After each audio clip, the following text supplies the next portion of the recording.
ఆడవాళ్లందరూ మందు తాగుతూ తమ ప్రవర్తనను ప్రపంచానికి చూపుతున్నారని పల్నాడు జిల్లా వినుకొండ మాజీ ఎమ్మెల్యే బొల్లా బ్రహ్మనాయుడు వివాదాస్పద వ్యాఖ్యలు చేశారు. వైసీపీ పిలుపు మేరకు వినుకొండ ఎక్సైజ్ కార్యాలయం వద్ద నిర్వహించిన ధర్నాలో ఆయన ఈ వ్యాఖ్యలు చేశారు. ప్రస్తుతం ఈ వ్యాఖ్యలు సోషల్ మీడియాలో వైరల్ అయ్యాయి. మహిళలను తాగుబోతులంటూ కించపరచడంపై విమర్శలు వెల్లువెత్తుతున్నాయి. ఆడవాళ్ళందరూ కూడా అన్ని విధాల మందు దాగి వాళ్ళ ప్రవర్తనలు అవన్నీ కూడా ప్రజలకి తెలియపరుస్తున్నారు. ప్రజలు తెలుసుకుంటున్నారు. ఆడవాళ్ళందరూ కూడా అన్ని విధాల మందు దాగి వాళ్ళ ప్రవర్తనలు అవన్నీ కూడా ప్రజలకి తెలియపరుస్తున్నారు. ప్రజలు తెలుసుకుంటున్నారు.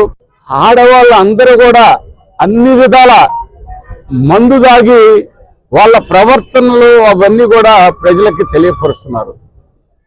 ప్రజలు తెలుసుకుంటున్నారు.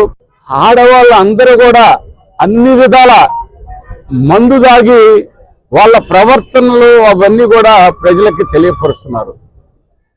ప్రజలు తెలుసుకుంటున్నారు. ఆడవాళ్ళందరూ కూడా అన్ని విధాల మందు దాగి వాళ్ళ ప్రవర్తనలు అవన్నీ కూడా ప్రజలకి తెలియపరుస్తున్నారు.